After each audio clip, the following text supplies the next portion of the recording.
Hello friends, I am Nivid Gupta. आज इस video में हम पढ़ेंगे अपनी आगे की बेसिक अकाउंटिंग टर्म्स। इससे प्रीवियस वीडियो में भी हमने अपनी बहुत इंपॉर्टेंट और बहुत ही इंटरेस्टिंग बेसिक अकाउंटिंग टर्म्स को पढ़ा, उसका इस्तेमाल समझा, किस तरह से क्या इस्तेमाल होता है, क्या मतलब होता है। इसमें भी कुछ बेसिक अकाउंटिंग टर्म्स के बारे में हम पढ़ेंगे और ये बहुत इंपॉर्टेंट अकाउंटिंग टर्म्स हैं जिनको आपको अकाउंट्स के हर पेज पे, इवन हर चैप्टर में इस्तेमाल करना है। So let's start. आज जिन बेसिक अकाउंटिंग टर्म्स के बारे में हम पढ़ेंगे उसमें सबसे पहली हमारी cash book, bank overdraft, income, expense, creditor, debtor, depreciation and at the last bad debts. So let's start. सबसे पहले हमारी आती है कैश बुक। कैश बुक क्या होता है? It is a special journal. ये एक तरह का एक खास जर्नल होता है in which all the transactions, जिसमें सारी ट्रांजेक्शंस, अब यहाँ ध्यान से सुने, relating to cash and bank, जो रिलेटिंग है, रिलेट करती हैं, संबंध रखती हैं किससे? कैश से और बैंक से, आर रिकॉर्डेड, लिखी जाती हैं directly from the source document. जो भी आपके पास सोर्स डॉक्यूमेंट है, जो भी आपके पास काम है, उसमें से जितनी भी कैश और बैंक की एंट्री है, वो जिस ट्रांजेक्शन्स हैं, जिस एक जर्नल में लिखी जाती है, स्पेशल जर्नल में, उस स्पेशल जर्नल को बोलते हैं हम कैश बुक। इसी में याद रहे, कैश बुक में ही एक एंट्री होती है जिनको बोलते हैं कॉन्ट्रा एंट्री, क्योंकि इसमें जो भी एंट्री कैश और बैंक की होगी, उन एंट्रीज को हम एक स्पेसिफाइड यूज है इसका भी, उसको बोलते हैं कॉन्ट्रा एंट्रीज। जो आप चैप्टर पढ़ेंगे उसमें आपको दिख जाएगा। नेक्स्ट हमारा आता है बैंक ओवरड्राफ्ट। ये बहुत इंपॉर्टेंट है। बैंक ओवरड्राफ्ट का मतलब क्या होता है?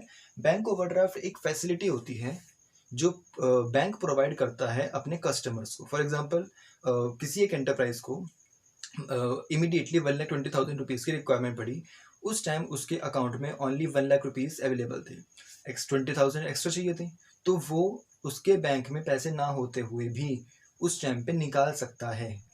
उस फैसिलिटी को बोलते हैं बैंक ओवरड्राफ्ट। अब वो कैसे होता है? उसने 1,20,000 निकाल लिए। अब जब वो अगली बार अपने उस अकाउंट में पैसे डालेगा तो पहले बैंक अपने उस 20,000 रुपीज़ को काटेगा। फॉर एग्जांपल, उसने 10,000 डाले तो उस 20,000 में से पहले वो 10,000 कटे, तो वो जो बैंक ओवरड्राफ्ट का बैलेंस था 20, उसमें से अब रह गया 10। उसने फिर 5 डाले तो वो 5 कट गए, फिर 5 डाले फिर वो 5 कट गए। अब वो बैलेंस हो गया 0। अब आगे जब वो पैसे डालेगा तो वो जाएंगे उसके अकाउंट में सेव होने। क्लियर? उस फैसिलिटी को बोलते हैं बैंक ओवरड्राफ्ट। क्या होता है इसमें? Bank overdraft is a drawing, एक तरह की ड्राइंग है out of a bank account, जो हम किस में से करते हैं? अपने बैंक अकाउंट में से करते हैं। किस तरह? More than what has been deposited in it, जितना डिपॉजिट है उससे ज्यादा जो अपने बैंक अकाउंट से हम विड्रॉ करते हैं, ड्राइंग करते हैं, उसको क्या बोलते हैं? Bank overdraft. क्लियर? नेक्स्ट हमारा आता है इनकम। इनकम क्या होता है? हम कहते हैं भाई मेरी इतनी इनकम हुई है, इतनी इनकम हुई है। नहीं। क्या वो इनकम है पूरी? नहीं। इनकम होती है कि जब हम पढ़ लेते हैं the difference between the revenue and expense, जो रेवेन्यू और एक्सपेंस का डिफरेंस होता है उसको बोलते हैं इनकम। फॉर एग्जांपल, जैसे कि मेरी रेवेन्यू यानी कि जो टोटल पैसा मेरे पास आया वो आया 1,00,000 rupees.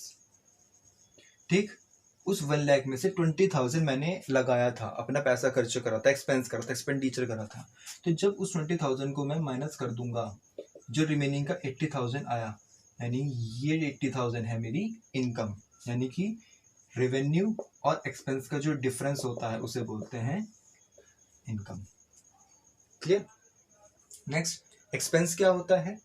Cost incurred by a businessman, जो एक कॉस्ट इंकर्ड करता है बिजनेस में, बिजनेसमैन लगाता है, किस लिए?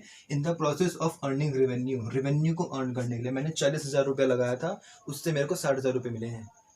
ठीक है, तो जो 60,000 रुपये मिले हैं वो क्या है? रेवेन्यू। और जो 40,000 लगाया था वो था एक्सपेंस, यानी कि रेवेन्यू को अर्न करने के लिए जो एक्सपेंस लगाया गया उसको, उस अमाउंट को बोलते हैं एक्सपेंस, एक्सपेंडिचर भी बोलते हैं।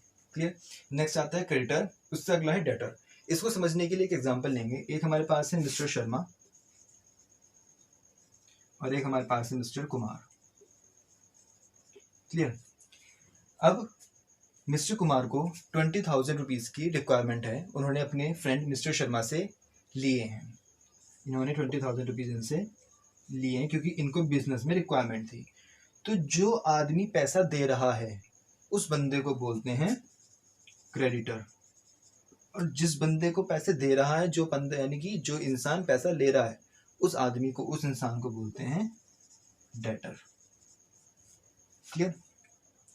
Creditors are the persons whom the firm owns money, यानी वो आदमी जिससे एक फर्म पैसा लेती है, उस आदमी को बोलते हैं creditor. Debtor debtors are the persons to whom firm gives the money, यानी कि डेटर वो आदमी जिसको एक फर्म पैसा देती है, फर्म प्रोवाइड करती है। मिस्टर शर्मा ने किसको दी? मिस्टर कुमार को। मिस्टर कुमार कौन हो गए? मिस्टर शर्मा के डेटर, और ये क्रेडिटर।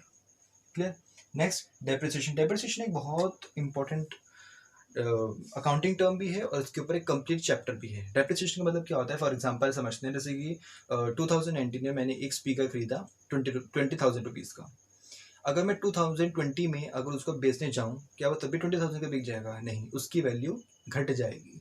हो सकता है 15,000 का बिके, हो सकता है 12,000 का बिके, हो सकता है वो 18,000 का बिके।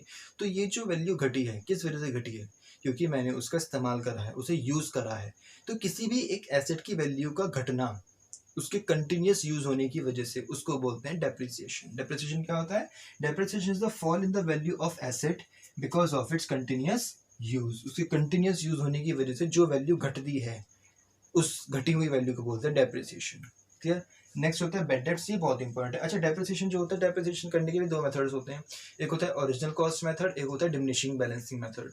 ओरिजिनल कॉस्ट में तो भाई ये है कि भाई इसी बैलेंस के हिसाब से चलता रहेगा, हर साल इतनी अमाउंट कटेगी। डिमिनिशिंग में जो माइनस करने के बाद अब अमाउंट आई है, उस अमाउंट पे पैसा कटेगा, यानी कि आप जब चैप्टर करोगे तो आपको क्लियर हो जाएगा। नेक्स्ट आता है बैड डेब्ट्स। बैड डेब्ट्स यानी कि वो डेब्ट्स जो बैड हो गई, यानी कि वो पैसा जो डूब गया है। मतलब बैड डेब्ट is the amount that has become irrecoverable, यानी कि वो पैसा जो अब आपका रिकवर नहीं होगा, उसको बोलते हैं बैड डेब्ट्स। आई होप आपको आठों की आठों अकाउंटिंग टर्म्स क्लियर हुई होंगी, और ये बहुत इंपॉर्टेंट है और ऐसी हैं कि जो आपको हर चैप्टर में हर क्वेश्चन में इस्तेमाल करनी है। इनकम, एक्सपेंस, क्रेडिटर, डेटर, सबका पता भी होना चाहिए कौन क्या होता है, कौन किसके बारे में बात चल रही है। इस्तेमाल में तभी कर पाओगे। आई होप आपको सारी क्लियर हुई होंगी। नेक्स्ट वीडियो में भी बहुत इंपॉर्टेंट और एक इजी मेथड के साथ लेके आऊँगा। यही कहूँगा, लाइन टू लाइन वीडियो से जुड़े रहें, आपको बहुत अच्छा कंसेप्ट क्लियर होगा। तब तक के लिए थैंक यू।